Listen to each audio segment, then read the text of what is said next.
Bismillahirrahmanirrahim. Assalamualaikum warahmatullahi wabarakatuh. Hari ini saya, Ibu Sulistiawati, akan melanjutkan materi IPA, yaitu klasifikasi tumbuhan.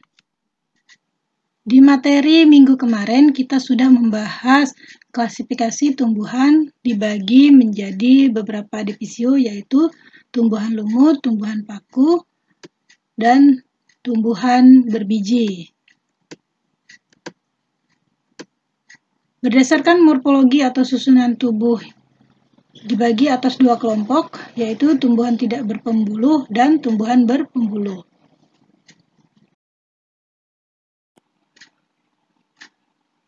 Nah, sekarang kita akan mengenal lebih jauh tentang divisio lumut atau Bryophyta. Apa ciri-cirinya? Yang pertama adalah memiliki akar batang daun, tetapi bukan akar batang daun sejati. Akar pada lumut disebut rhizoid yang berfungsi untuk menempelkan tubuh lumut. Ciri yang kedua yaitu hidup di tempat yang lembab. Ciri ketiga, berkembang biak dengan kawin dan tak kawin yang disebut dengan pergiliran keturunan. Proses pergiliran keturunan pada lumut yaitu spora jatuh pada tempat yang cocok dan tumbuh menjadi protonema. Protonema kemudian tumbuh menjadi tumbuhan lumut. Lumut dewasa akan menghasilkan sel kelamin yaitu antheridium sebagai penghasil spermatozoid yaitu sel kelamin jantan dan archegonium sebagai penghasil sel telur atau sel kelamin betina. Pembuahan antara ovum dan spermatozoid akan menghasilkan zigot. Zigot tumbuh menjadi sporogonium. Sporogonium dewasa akan menghasilkan spora dalam bentuk sporangium atau kotak spora. Nah, berdasarkan proses pergiliran keturunan ini, maka tumbuhan lumut disebut gametofit sebagai penghasil sel kelamin dan sporogonium disebut sebagai sporopit atau penghasil spora.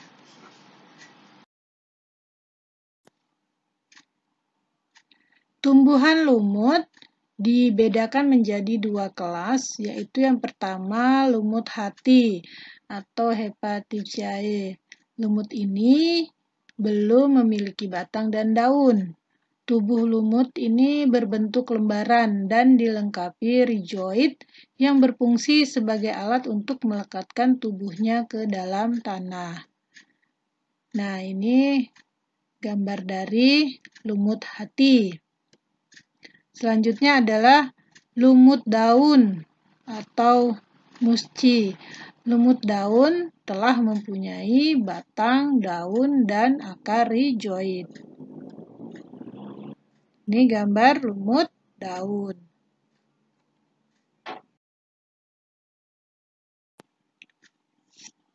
Selanjutnya, divisio yang kedua yaitu paku-pakuan atau Peridophyta. Cirinya adalah sudah memiliki batang, daun, dan akar. Daunnya terdapat sorus yang merupakan kumpulan kotak spora yang dibungkus indosium. Sorus atau sori kalau banyak menempel di daun berbentuk bulatan berwarna kuning atau coklat. Bersifat epifit yaitu menempel pada pohon tapi tidak merugikan karena yang diserap adalah bahan mentah. Perkembangbiakan tumbuhan paku itu secara kawin dan secara tak kawin disebut pergiliran keturunan. Nah, pergiliran keturunan tumbuhan paku atau disebut juga dengan metagenesis tumbuhan paku. Yang pertama adalah spora yang telah masak jatuh pada tempat yang cocok dan tumbuh menjadi protalium. Kemudian Protalium menghasilkan antheridium sebagai penghasil spermatozoid atau sel kelamin jantan dan archegonium sebagai penghasil sel telur atau sel kelamin betina. Pembuahan antara ovum dan spermatozoid menghasilkan zigot. Zigot kemudian tumbuh menjadi sporogonium. Sporogonium dewasa menghasilkan spora dalam bentuk sporangium atau kotak spora. Nah, berdasarkan proses pergiliran keturunan, maka tumbuhan paku itu disebut sporopit atau penghasil spora. Dan protalium disebut gametopit atau sebagai penghasil sel kelamin.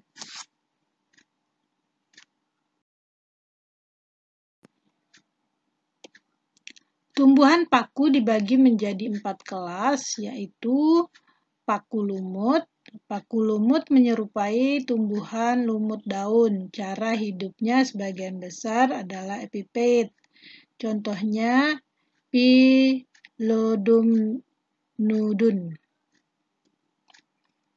Kemudian yang kedua adalah paku ekor kuda. Nah, batang tumbuhan ini terdapat dalam tanah. Cabang berruas-ruas, daun pertil menghasilkan spora. Contohnya Equisetum sylvaticum. Selanjutnya paku kawat. Tubuh paku kawat seperti rambut atau kawat, habitatnya di daerah pegunungan. Selanjutnya paku benar. Tumbuhan ini dapat hidup di mana-mana. Sorus terdapat pada daun, yaitu di ujung daun, tepi daun, dan tersebar di permukaan daun. Contohnya adalah semanggi dan suplir. Nah, ini adalah suplir hias.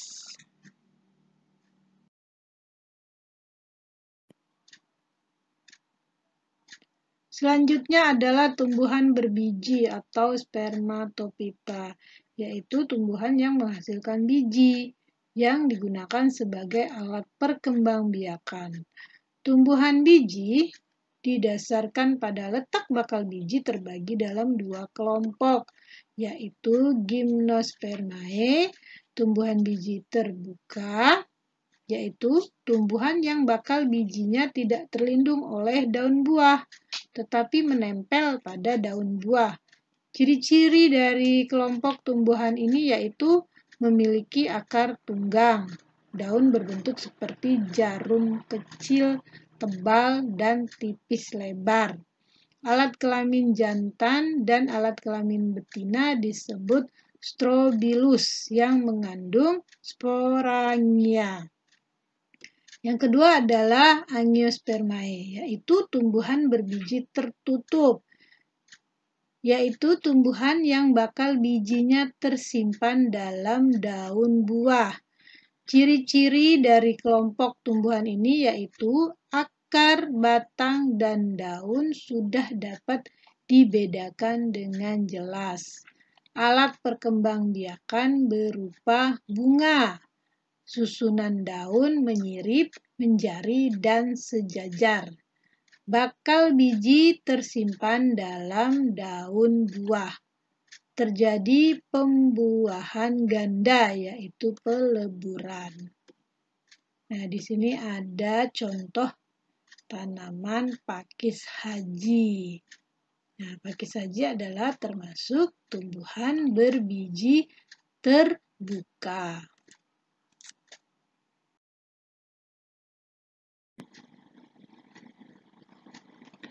Pembuahan ganda pada tumbuhan berbiji tertutup atau angiospermae yaitu peleburan sel spermatozoid dengan sel telur menghasilkan zigot atau biji dan peleburan sel spermatozoid dengan inti kandung lembaga sekunder menghasilkan cadangan makanan.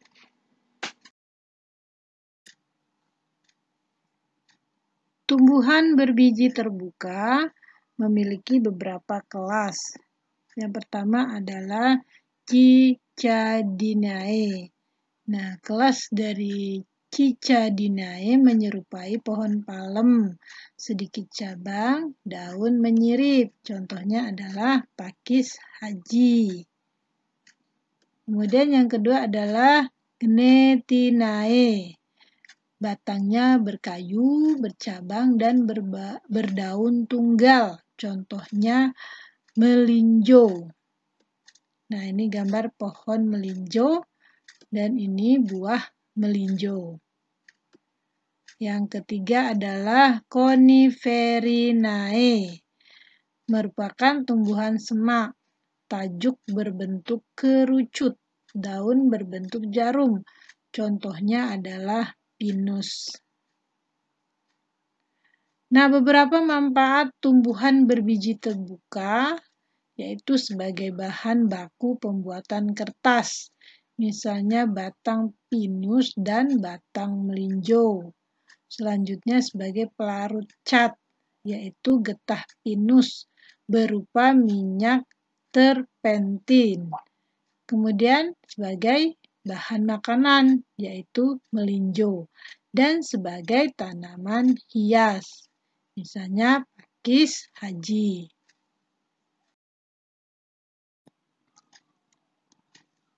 Selanjutnya adalah tumbuhan berbiji tertutup atau Angiospermae, yaitu tumbuhan yang bakal bijinya tersimpan dalam daun buah.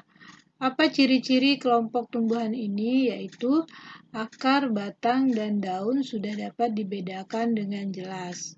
Alat perkembangbiakan berupa bunga, susunan daun menyirip, menjari, dan sejajar. Bakal biji tersimpan dalam daun buah. Terjadi pembuahan ganda yaitu peleburan. Sel spermatozoid dengan sel telur akan menghasilkan zigot atau biji, dan peleburan sel spermatozoid dengan inti kandung lembaga sekunder akan menghasilkan cadangan makanan. Nah, tumbuhan biji tertutup terbagi atas dua kelas, yaitu yang pertama Dicotyledonae atau dikotil. Ciri-ciri tumbuhan dikotil adalah biji berkeping dua, memiliki akar tunggang, batang bercabang, daun tersebar berhadap-hadapan, tulang daun menyirip atau menjari. Kelopak bunga berjumlah kelipatan 2, 4, atau 5. Biji memiliki 2 daun lembaga. Selanjutnya adalah Monocotyledoneae atau monokotil. Ciri-ciri tumbuhan monokotil adalah biji berkeping satu, memiliki akar serabut, batang tidak bercabang, daun berseling, tulang daun sejajar dan berbentuk pipa. Kelopak bunga berjumlah kelipatan 3. Biji memiliki 1 daun lembaga.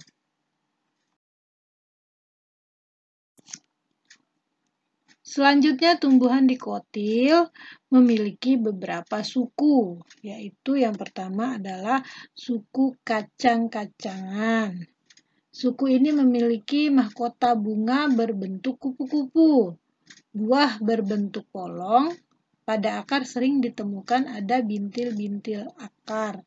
Contohnya adalah duri, kacang tanah, kacang panjang. Nah, ini gambar kacang panjang. Ini kacang tanah. Yang kedua adalah suku terong-terongan. Suku ini memiliki bunga berbentuk bintang, trompet, kemudian lapisan dalam buah berair atau berdaging.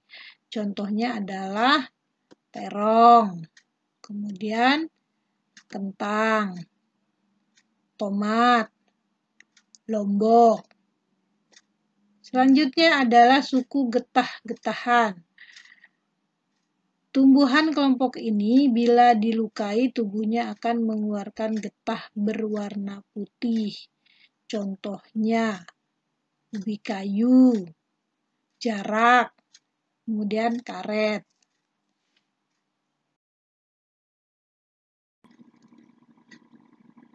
Tumbuhan monokotil mempunyai beberapa suku, yaitu yang pertama rumput-rumputan, contohnya padi, jagung, rumput gajah. Kemudian yang kedua adalah bawang-bawangan, contohnya bawang merah, bawang putih. Kemudian suku yang ketiga adalah pisang-pisangan. Contohnya pisang raja, pisang ambon, pisang mas. Suku yang keempat, pinang-pinangan. Contohnya kelapa, kelapa sawit.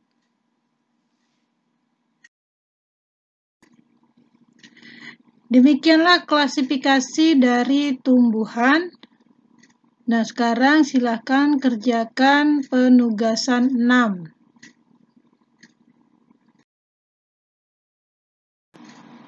Demikian materi kita hari ini. Selamat belajar, jaga kesehatan, gunakan masker jika keluar rumah, jauhi keramaian. Assalamualaikum warahmatullahi wabarakatuh.